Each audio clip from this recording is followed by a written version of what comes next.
make our deep fried chicken nuggets, we're going to make a batter.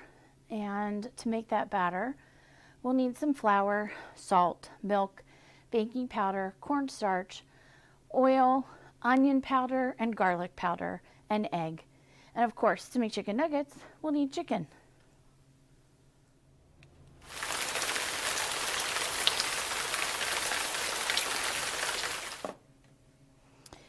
To make our battered, deep fried chicken nuggets, I have first put together in this bowl a double batch of that originally called for a half cup of all-purpose flour, a quarter cup of cornstarch, a teaspoon of baking powder, a quarter teaspoon of salt, a quarter teaspoon of garlic powder, and a quarter teaspoon of onion powder. I then whisked this mixture together, and I've now made a well in the center of the bowl. The well gives a little more control over how ingredients are mixed in. And then additionally, I've taken what was originally a half cup of milk, a tablespoon of beaten egg, and a tablespoon of vegetable oil. And I've just beat those together with a fork. And now I'm going to put this into the well. Make sure that I get everything out of the measuring cup. So that tablespoon of beaten egg, the way we get that is you crack an egg into a bowl or a custard cup, beat it together with a fork or a whisk, and then measure a tablespoon of egg out of that. Usually a large egg is about 4 tablespoons of egg, just as a measure to know what you've got, what you're working with. So I'm going to whisk this together, all right, until it's completely mixed. And then I'm going to let it sit for a minute while I do a couple of other tasks. So there we go. I've whisked everything together. I'm going to set that to the side. We're going to switch bowls here. So now earlier I took my chicken. Originally the recipe calls for 2 pounds of boneless, skinless chicken breasts. And I have cut that into pieces and I dried it off. We want this to be really dry. Batter doesn't stick to wet foods. So we need this to be dry when we work with it.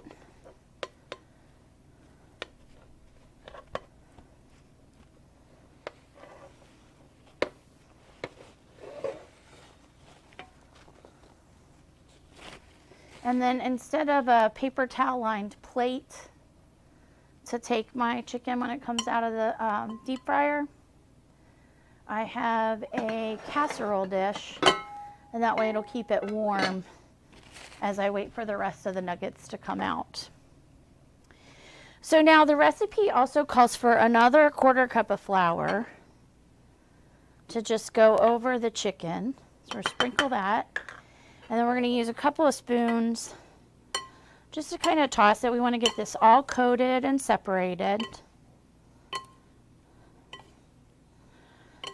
So we're just going to move the chicken around in the flour till we see that all chicken pieces are coated in flour.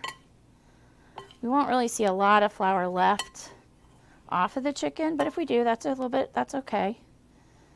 The biggest thing is we want to make sure we separate all the pieces and get that flour covering every piece of chicken. And again, this just dries it out a little bit more so that batter can stick to it.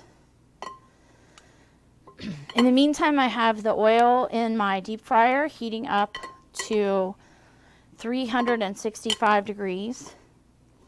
Now, if you didn't have a deep fryer, you could set up your stovetop with a large pan, saucepan or sauce pot, but you would want to make sure you have a thermometer that stays in the oil. It's a little more risky to work with the deep frying on the top of your stove because the the deep frying appliances regulate the temperature. They turn the heat on and off so it stays at that temperature you set it for. On the stove top, you have to do that. And so if you're not paying close attention, your oil can get too hot, and then that can cause problems. So the deep fryer is it's a luxury item, but if you're going to fry a lot of things, you may find it to be a worthwhile investment. So we're going to take our chicken that we've coated in flour, and we are now going to pour our batter over our chicken. So this is the batter we just made. Again, scraping the bowl to make sure everything gets in there. And the original recipe calls for about 2 pounds of chicken. If you preferred dark meat chicken, you could certainly use chicken thighs to make this. And again, we're just going to toss this gently until every piece of chicken has batter on all 4 sides. Toss it gently until every piece of chicken is coated in that batter. So I chose kind of slotted spoons to do this with, just so that my batter wouldn't get stuck on the spoon. But whatever you have would be fine. You just might have to scrape the spoon off once in a while in between. And we'll watch these as we put them in the deep fryer and make sure that they're coated as they go in. All right, so now we have our chicken pieces coated.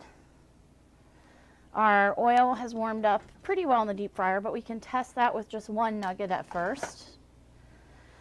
And we're going to put them in with tongs so that they can be separate. And notice the basket is down when I put the chicken nuggets in, because I don't want to cause the batter to cook to the basket. So I don't put the nuggets in and then lower the basket. I could use the basket to take them out if I wanted. But I also have a slotted spoon and a specialty tool for deep frying called a spider.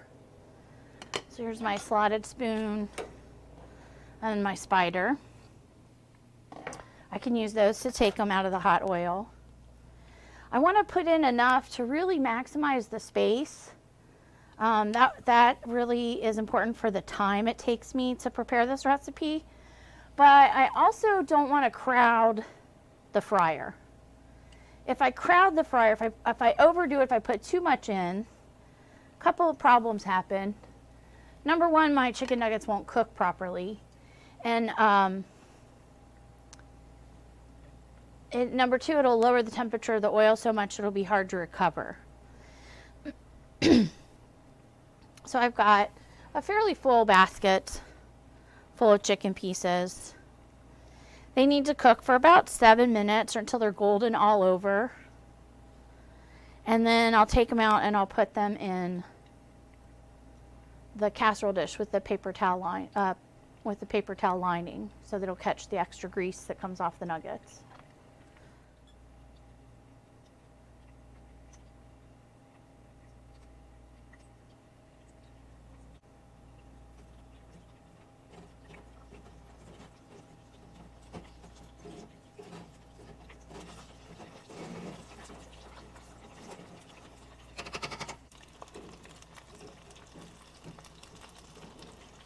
You can see we've got that nice golden brown color on our nuggets. Go ahead and take those out. Put them in that paper towel lined dish with the lid so that I can cover them back up and keep them nice and toasty till I have them all finished and I'm ready to serve.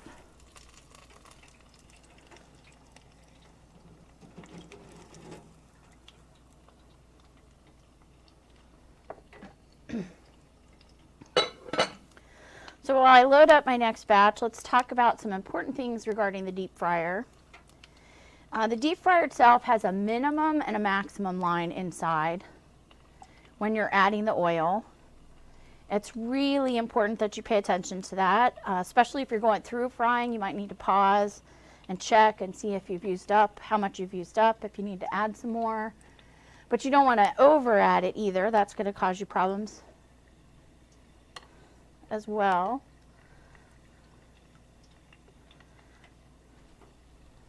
So make sure you fill it to just the right line. I always start out at the maximum line and then make sure I check before I start the next fry. Or like I said, if I fry a lot, I'll check partially through the fry. And one of the things to really keep in mind whenever you're frying is you have a greater risk of fire. You're working with some very high temperatures. You're working with very hot grease. And a fire needs three things to burn. It needs oxygen, it needs fuel, and it needs heat. So if a fire occurs in your kitchen, don't move anything. Never try to put the fire out with water. If you try to put a grease fire out with water, you are going to burn yourself and just about everything in your kitchen. So it's really important that you know how to properly put out a fire if it happens in your kitchen. You want to smother it. In the case of the deep fryer, a lid might be enough to smother it, but you can always use a properly labeled fire extinguisher as well. We want to turn off, if a fire would occur, we want to take away the source of the heat.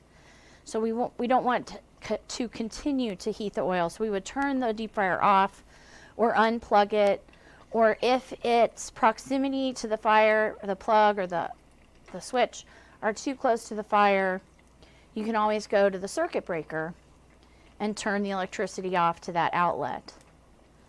So you want to make sure that you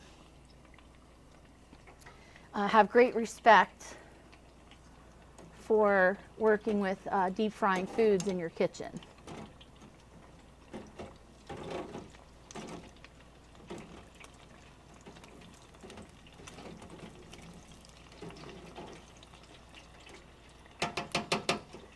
So I also want to talk about a misconception that I've encountered a number of people have when it comes to frying. So you notice all the bubbles in the oil. I have known people who will, in preheating the oil, they're waiting for bubbles to occur, like you would for water, for pasta. And the thing you need to remember is oil is not going to boil before it's ready to use. The bubbles that you see in there now are from the water that's coming out from the food that's being fried. That's what causes those bubbles. A pan or a deep fryer of just oil should not have bubbles. And it should not have what can be mistaken as steam, because it's not steam. Chances are if you see wisps of vapor coming up from a pan of just oil, that's smoke, which means it's reached its smoke point. And that is something very important to remember about grease and deep frying. So all fats have a smoke point and a flash point. And the smoke point is a warning that it's about to get to the flash point. The smoke point, you'll see those wisps of vapor that, like I said, some people mistake for steam, but that's not steam. If it's just oil or melted shortening or something in the pan, that's smoke. And the smoke means that the flash point is not far away. And if the oil is allowed to get to the flash point, it will just automatically burst into flames. And so you don't want that. That's going to burn your kitchen down and harm you. So we want to make sure that we are very careful with oil and we respect the temperatures that we're working with and the danger that it can pose in the kitchen if we don't pay good attention to all the details. Another thing we should do to help prevent our oil from catching fire is we need to use clean oil. So you don't want to leave bits of food from the last fry in your oil. That'll cause it to spoil or become rancid, and that lowers the temperature at which it would smoke or catch or flash into flame. So that's one of the things I love about this particular deep fryer. It has an oil box underneath. So when I'm finished frying, I just flip this switch down here. It drains the oil through the filter into the box in the bottom. So then it's clean. It stores it till the next time, and I can just take it out and put it back in the top.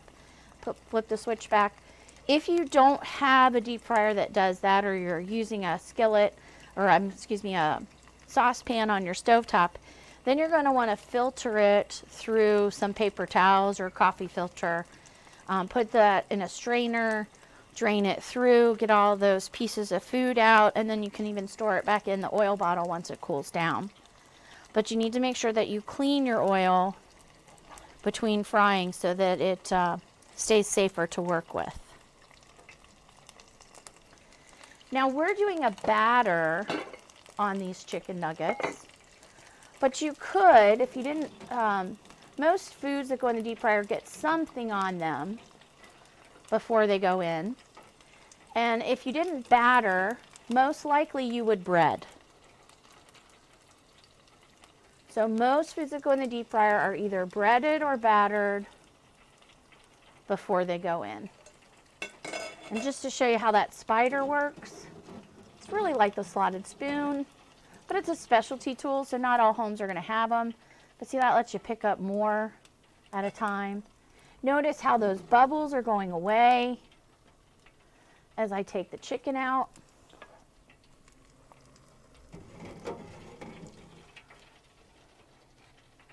Because oil doesn't boil. Those bubbles come from the water in the food that's being fried. So now we've made battered chicken nuggets. So let's batter another item with a slightly different batter this time. We're going to make some corn dogs. So to make our corn dogs, we need flour, cornmeal, sugar, honey, eggs, salt, baking powder, buttermilk, oil, of course hot dogs.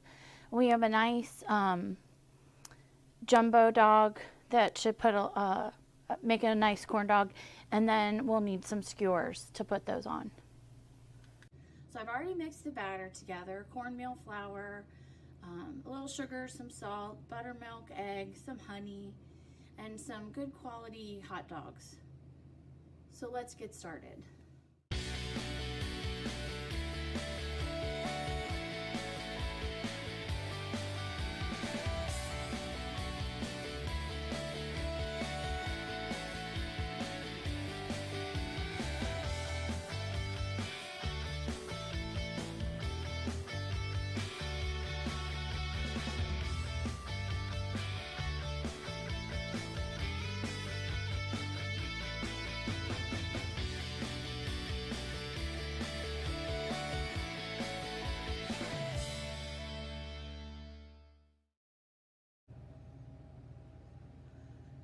Here we have our battered and fried chicken nuggets and corn dogs, all finished and ready to eat.